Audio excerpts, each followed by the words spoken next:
Aveo Friends. So this is week 8. It is so hard to believe that 8 weeks have gone by and I'm still sticking with what I committed to as far as 52 weeks with Bashar and reporting every week on my experiences, what's going on with my life, and then also the challenges that I'm facing, and then the teachings that I'm using from Bashar to help me with those challenges.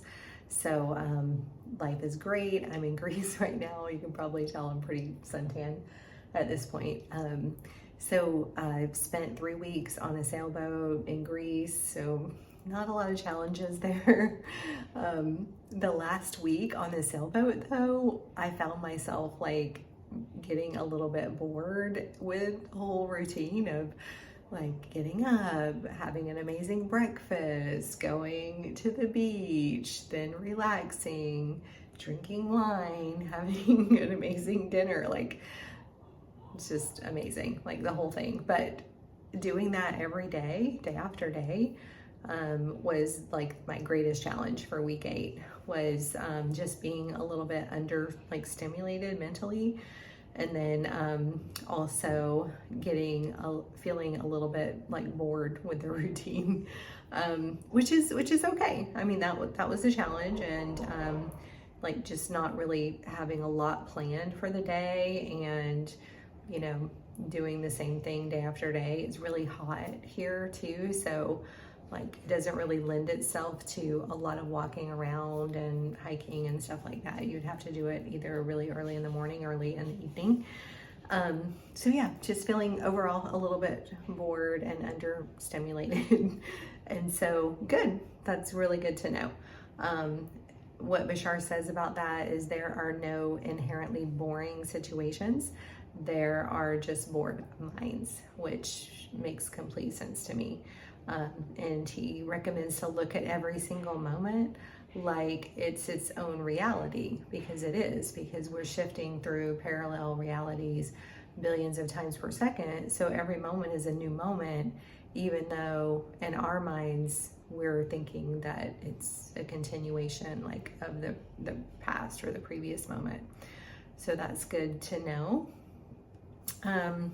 And also not invalidating, particular moments that you're going through, because this moment is equal to every other moment as its own unique experience. So just learning to see the beauty in that and to appreciate it for what it is. And one of the things that I think about a lot, as I feel understimulated occasionally, is that during the school year, whenever I have students, there's just so much going on, like driving back and forth to work and, managing a household while at the same time working a full-time job. Like all of that's really challenging and doesn't leave a lot of time for relaxation. And so some of the things that I've been doing this week is like creating a mental picture of what this feels like, what it is in my imagination, like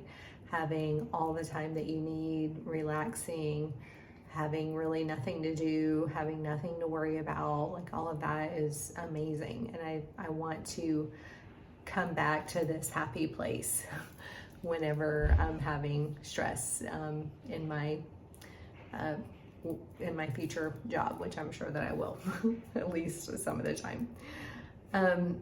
So also the process is the point. So asking myself, like, what would I have to believe is true about myself in order to not be mentally stimulated or to be engaged about the situation? Or what is this situation trying to teach me about myself? And so one of the things I've learned is that I had the idea that I might want to sail part of the year and then live in Tennessee part of the year.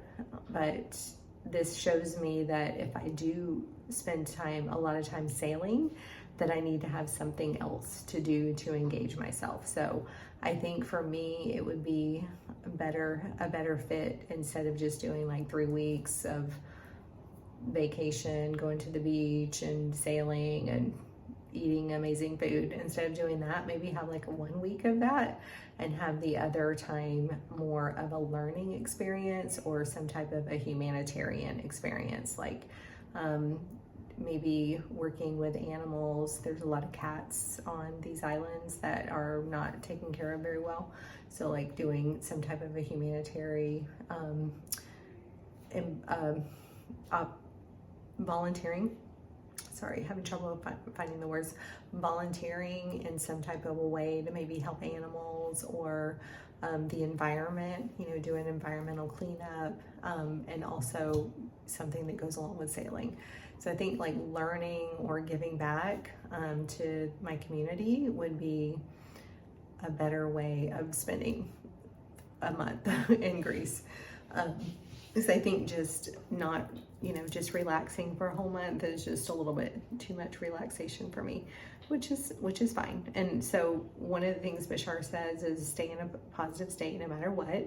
So use what's happening to give you more information about yourself. So great, like now I realize that about myself, that I would enjoy a more hands-on vacation. And I want to contribute and I want to learn and grow. Like those are the things that I want in my vacation in the future. So, you know, nothing bad is happening. I had an amazing time. I relaxed at such a deep level. And then I also learned that about myself this week, how I would prefer a more, you know, interactive type of vacation. So I'm staying in a positive state and using this contrast or this challenge to give me more information about myself. So all is good. And this is week 8, and hopefully you guys are joining me on the journey, and like and subscribe to my channel if you haven't already. And I look forward to sharing my results for week 9 with you soon. Aveo.